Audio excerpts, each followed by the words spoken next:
વડોદરા શહેરમાં 13 જાન્યુઆરી 2024ના રોજ એક એફઆઈઆર દાખલ થઈ।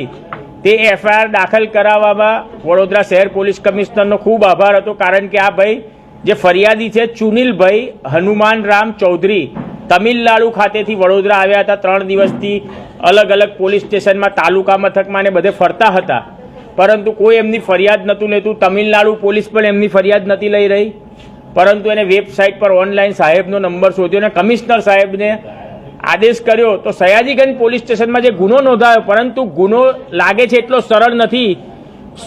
ફોનિક્સ ઇન્ટરનેશનલ સ્કૂલમાં ભણતા વિદ્યાર્થીઓની ટોળકીએ જે કાવતરું રચ્યું, એમ્સ હોસ્પિટલના ડોક્ટરની ઓળખ આપી, હાર્ટ સર્જનની ઓળખ આપી, આ ભાઈ પાસેથી 18,60,000 રૂપિયાની છેતરપિંડી કરી, અલગ અલગ સ્કેનરમાં પૈસા મંગાવી, બેંક એકાઉન્ટમાં પૈસા મંગાવી અને મોબાઈલ ફોન, આઈફોન મંગાવીને છેતરપિંડી કરી। ઉપરાંત એને બેંક ઓફ બરોડાનો 100 કરોડનો ડીડી બનાવ્યો। તો આ ડીડી કેવી રીતે બનાવ્યો અને 100 કરોડનો ડીડી આ ભાઈને મોકલ્યો કે તને હું 10 કરોડ આપીશ, બેંકમાંથી મારા પૈસા નીકળી જાય તો। અને બેંકની મેનેજરની એક ઓળખ આપી, રુદ્ર પટેલ અને ધ્રુવ પટેલ। તો એ કોણ છે અને કેવી રીતે ડીડી બન્યો, તો એની કલમોનો ઉમેરો થાય। સાયબર ફ્રોડ કર્યું છે। બેટલ ગ્રાઉન્ડ ઇન્ડિયા નામની ગેમ એપ્લિકેશન પર આ ભાઈ ચેન્નઈથી ગુજરાતના વ્યક્તિને મળે છે, કેમ કે આમને ગુજરાત પ્રત્યે લગાવ હોય છે। તો એ રીતે મિત્રતા કેળવી, ડોક્ટર તરીકેની ઓળખ આપી। પહેલા 500 રૂપિયા ઝોમેટો કા ભરવાયા ને, પહેલા 500,000 રૂપિયા કપડા, શૂઝ એવી રીતે એને ઓનલાઈન સ્કેન કરીને મંગાયા અને ત્યારબાદ મોટી રકમની તોડ કર્યો, 100 કરોડનો ડીડી બનાવ્યો। એટલે પોલીસની તપાસ ઘણી સારી છે। એ લોકો ભાયલી ખાતે અલકા રેસ્ટોરન્ટ અને નીલાંબર પ્રી સ્કૂલ પાસે આ ઉત્સવ યોગેશભાઈ માળી રહે છે। 20-21 વર્ષનો છોકરો છે। એના મામા કે કાકા કોઈ મોટી પાર્ટીમાં, પોલિટિકલ પાર્ટી એક જ હોય, એટલે એના બહુ ઊંચા હોદ્દેદાર છે, એટલે કદાચ દબાઈ ના જાય એ આપણે જોવાનું। પ્લસ બીજા આ રુદ્ર પટેલ, ધ્રુવ પટેલ, વિધિ કુમાવત, આ બધા કોણ છે? એક સાથે ભણતા ઠગ ટોળકીના લોકો આવી રીતે કેટલાય લોકોને ઠગ્યા હશે। આ ચેન્નઈનો ભાઈ છે જેની સાથે છેતરપિંડી 20 લાખની કરી। તો કોને કોને ઠગ્યા છે, માતા પિતા વાત જાણે છે કે કેમ?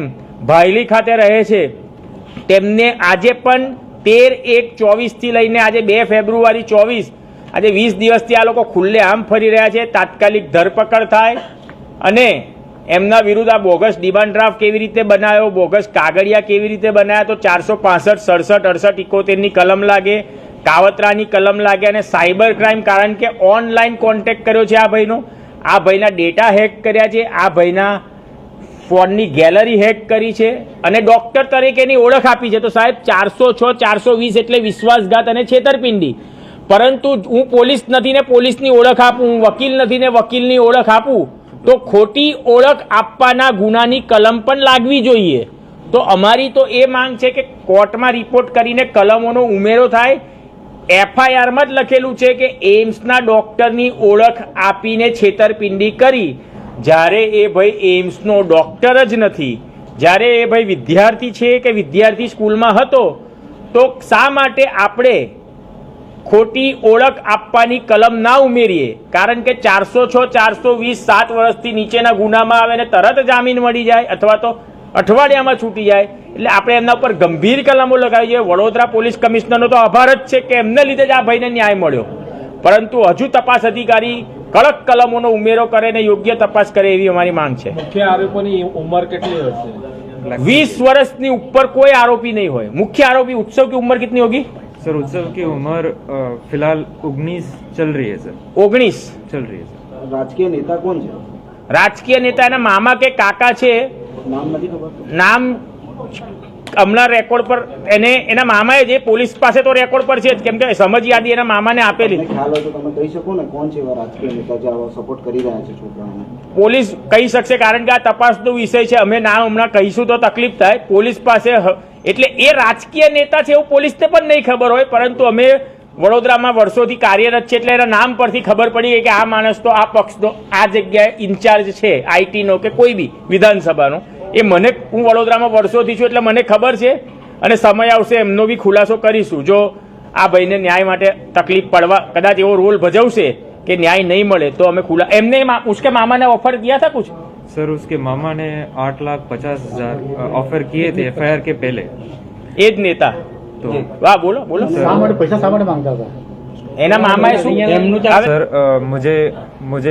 मैं ठग गया। मुझे महसूस होते ही मैंने खबर किया उनके माँ बाप को कि कोशिश किया बहुत मशक्कत करके ऑनलाइन फेसबुक इंस्टाग्राम जहाँ भी जो भी जिसने रुद्रा पटेल बैंक ऑफ बड़ौदा बोल के मुझे फ़ोन किया था उनको संपर्क किया कि क्या आपके दोस्त डॉक्टर है, मुझे ट्रीटमेंट करवानी है। तब जाके कुछ खुलासे हुए कि नहीं वो डॉक्टर है ही नहीं।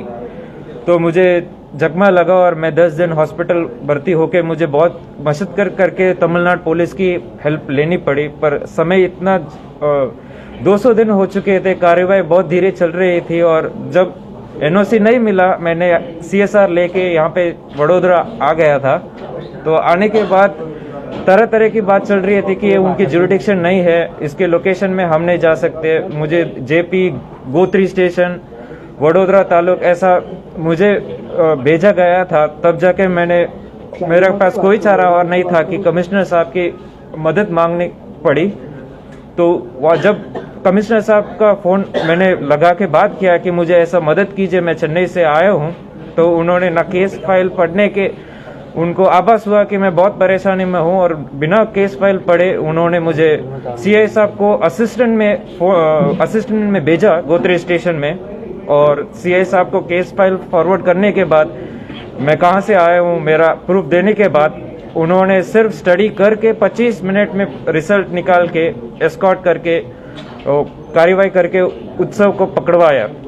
जबकि उत्सव को पकड़ने में मशक्कत आई कि उन्होंने वापस उनको चकमा दिया पुलिस वालों को। फिर भी बहुत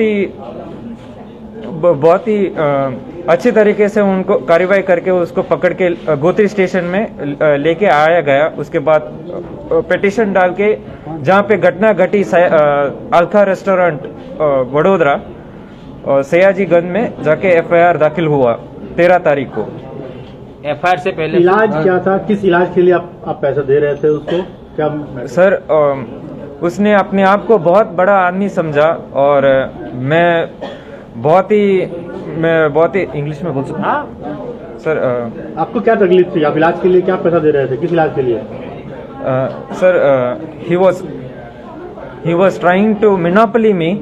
He was disguising himself. He made me believe in what he's doing his profession, and I was clueless, but I was not trustworthy him. But he made him trust him. He invited me to Vadodara. We met in person to person. He met his mother, which was also an con artist, was not real, and he showed me draft. We had dinner. Hindi मतलब ख्याल से उसका मामा वालों sir आप इसको मिले?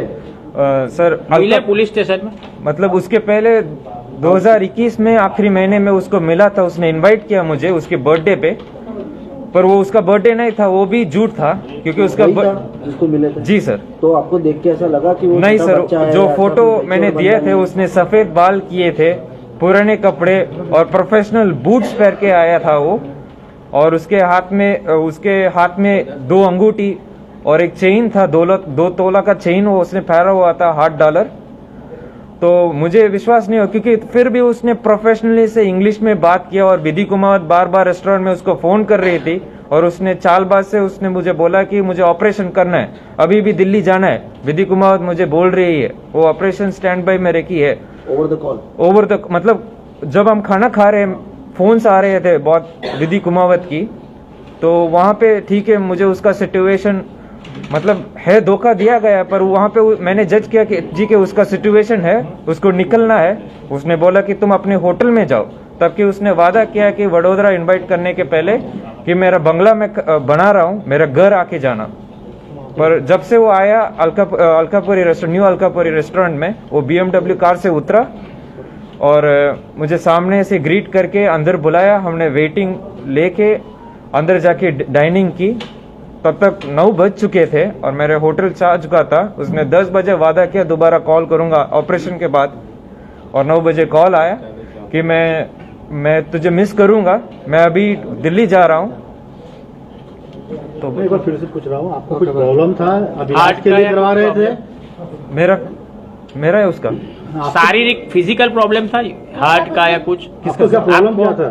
Sir मैं क्या है कि मैं 13 आवर्स स्पेंड करता हूँ, मैं बैठ के काम करता हूँ, उसके वजह से इलनेस है मुझे।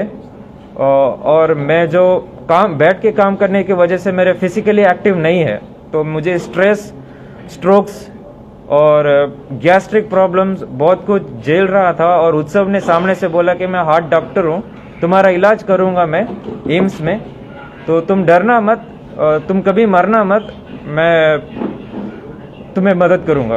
कहाँ मिला था आपको वो? किस तरीके से मिला आपको वो?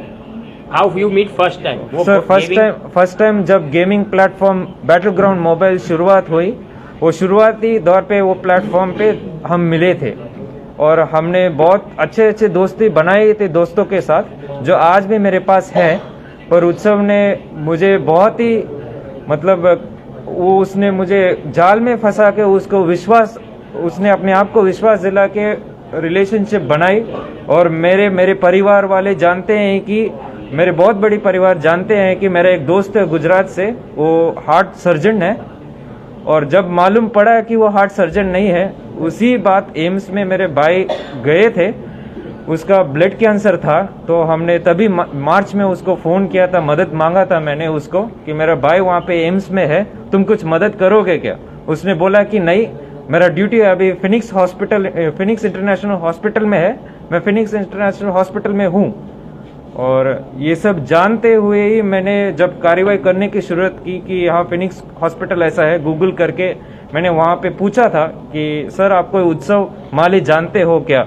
उन्होंने बोला कि जी हाँ, मैंने अभी 1 महीने पहले उसको सस्पेंड किया स्कूल।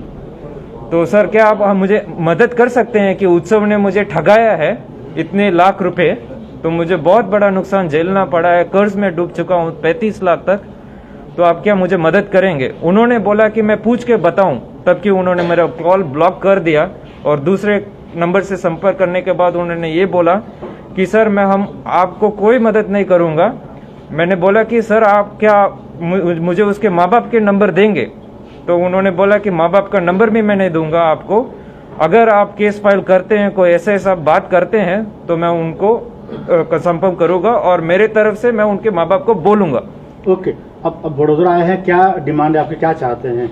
सर मैं वडोदरा पे आया था सर, इस उम्मीद से आया ताकि वो पकड़ा जाए, क्योंकि वो मुझे ब्लैकमेल करता है हर तरीके से, क्योंकि वो मेरा परिवार, मेरे बच्चे, घर में कितने कमरे हैं और मेरे हर राज की बात वो जानता है। और मैं इस डर में हूँ कि मेरा परिवार ना बिगड़ जाए, क्योंकि कुछ राज है जो मेरे पत्नी जानने पे मुझे तलाक दे सकती है। तो मैं गंभीर रूप से फंस गया था और मेरे ध्यान नहीं पड़ रहा है कारोबार में। तो मैं ये उम्मीद से आया हूँ कि उसको सज़ा मिले या मुझे मेरा पैसा मिल सके। और मैं कमिश्नर साहब से ये दरख्वास्त किया कि सर मुझे पैसों की आवश्यकता है, क्या आप मुझे मदद कर सकते हैं, मुझे कार्रवाई करके दीजिए। चेन्नई में बहुत मशक्कत झेलना पड़ रहा है मुझे। ओके, आपका नाम? सर मेरा नाम चुनिल H।